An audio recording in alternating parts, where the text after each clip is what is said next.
Hello, my name is Eric Peterson. I am a mechanic at Bismarck Aero Center. I'm an aircraft mechanic, and I'm going to tell you guys a little bit about what an aircraft mechanic does and how I became one, and show you guys some of my tools, and give you guys a little demonstration on some of the stuff that I get to do on a day-to-day basis. So as an airframe and power plant mechanic, that's A&P mechanic, I went to school for 2 years, to a tech school, to get my degree and to get a certificate, which I keep inside of here, that allows me to work on aircraft. When they say airframe and power plant, airframe means everything on the airplane except for the engines. And when they say power plant, it doesn't mean like a coal power plant or anything like that. It actually means the aircraft engine. So with that, I can work on aircraft like this, which is a piston aircraft, or I can work on the big jets, which if any of you guys have flown to Minneapolis or Denver or anything like that, you've probably flown on a jet. And we get to work on all sizes of aircraft, big and small. My main day-to-day job at Bismarck is usually smaller aircraft like this with pistons, but there are some mechanics out here that all they do is work on jets for businesses or corporations or things like that. There's also what's called an avionics technician, they deal with more electrical stuff like the radios and the navigation equipment and things like that, and I'll talk a little bit more about that later, but that's kind of this equipment right here. So yeah, moving into my toolbox here, I'll show you guys some of my drawers. This one's my favorite drawer. This is my wrench drawer, and it's nice and neat like this for two reasons. One, I can find what I need, and also I can find if something is missing. So this, for example, I can see a wrench is missing, so then I know that I don't have it in here. It's hopefully not on an aircraft that I think is done, so then I need to go find where that wrench is before I say that that aircraft can leave. One thing I am going to show you is on these wrenches you'll see little numbers, fractions. So as an aircraft mechanic, I do need to know fractions. I use math quite a bit. Every one of these wrenches has a different fractional size, and that's how I find which size I need, by the size of the bolt or the nut or the screw or anything like that. Another drawer I have here is my screwdriver drawer. You can see I have all different kinds of sizes of screwdrivers because all these airplanes have little teeny screws all the way up to really big screws and everything in between. These are my pliers drawer. You can see there's all sorts of different types. This one right here I call my structures drawer, and I'll get into that a little bit later when I show you guys some of these tools and how they work. But those are just some of my drawers. Right now I'll show you how I shoot what's called a rivet. These are little rivets, a couple different kinds here I can show you.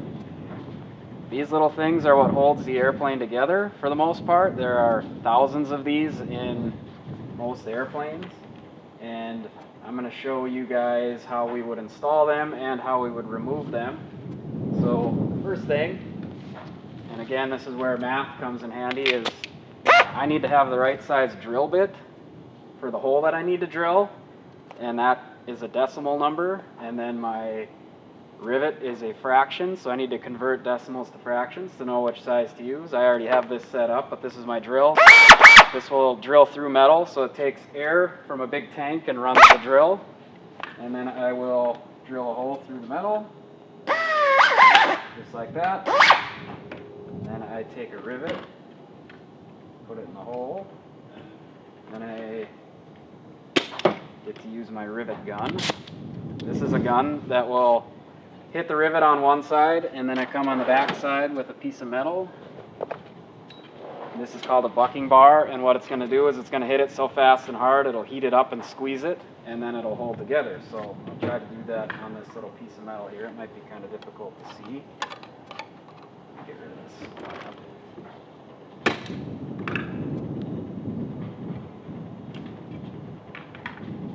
This is kind of a loud process, so make some noise.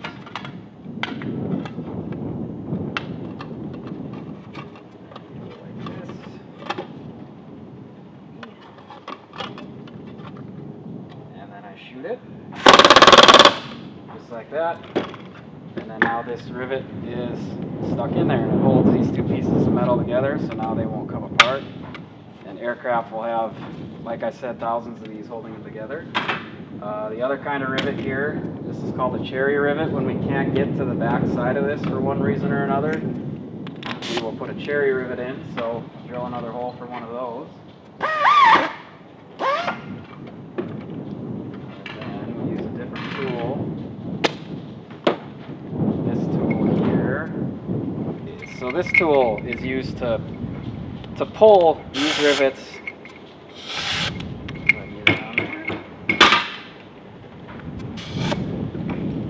And the way this works is we put this cherry rivet in here and it's going to pull this stem through and squish it and do similar to the other rivet.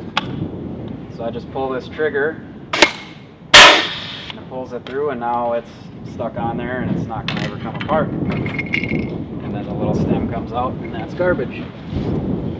So we get to put those in quite a bit. We also get to remove them. Again, I get to use my drill. And the way we do that is we drill through the head of the rivet.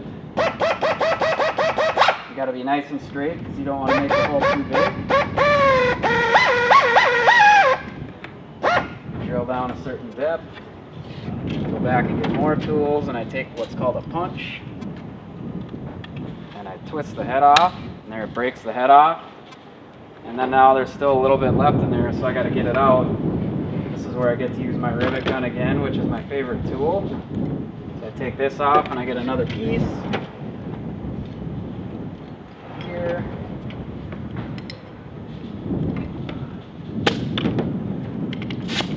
And I get to make some more noise. And what this is going to do is it's going to take this finger and it's going to punch down and knock this metal out. Just like that. And now that rivet is gone. This other rivet is a little bit harder, so I got to take what's called a die grinder. I get to grind it down, and sometimes this makes sparks, which I think is kind of cool.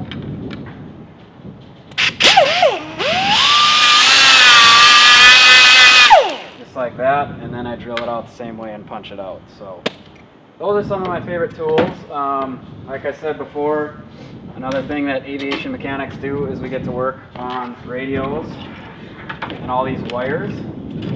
So as a mechanic, we get to actually put all these wires together and put ends on them and put this whole thing together and make this whole thing. It's kind of like a big project that we get to make. So some of the things we get to do with wires I'll show you is we get to use to put them together. We can strip the insulation on the wire.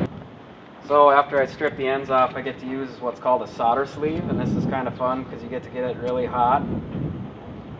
And then there's a little metal inside there that liquefies. So put it like this. This is a heat gun here that gets really hot right through here. So I don't want to put my finger in there, but I'll put it like this. And I let it heat. I don't know if the camera can pick it up, but there's a little piece of metal on the inside that when it gets hot enough, it'll melt and fuse the two wires together. There, it's getting close.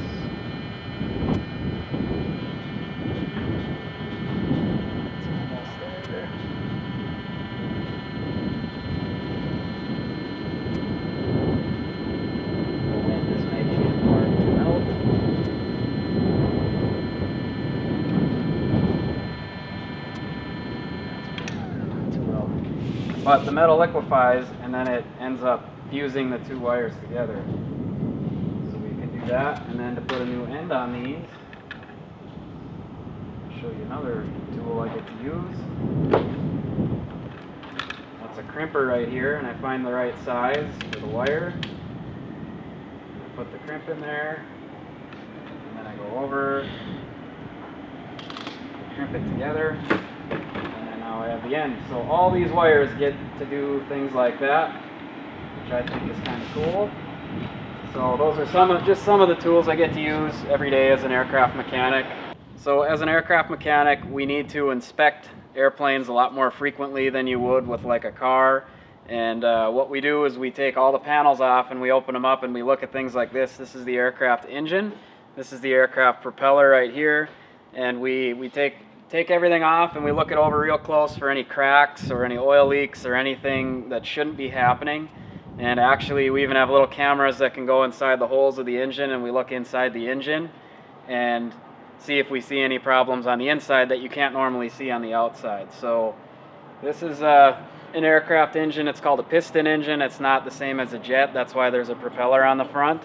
I don't have any jet airplanes in here to show you, but most of what we do in Bismarck is the smaller piston stuff anyways, which is like this. So another part of the inspecting is we get to remove all the access panels, which are a lot of these little panels like this, and we remove them. And then as you can see, the rivets that I was talking about earlier, the little bumps, every one of those is a rivet. So as you can see, there are tons of rivets on the airplane, and we have to look at them all and make sure that none of them are broken or missing or anything like that.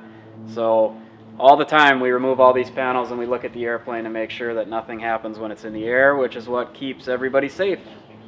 I've been a mechanic for 17 years. I started off working on big airplanes, actually Federal Express, FedEx cargo planes, big Boeings, big jets, and did that for a couple of years. And then I worked for Frontier Airlines working on big passenger airplanes. And then I moved to Bismarck, and now I work on the little airplanes. And actually, I kind of like the little airplanes better.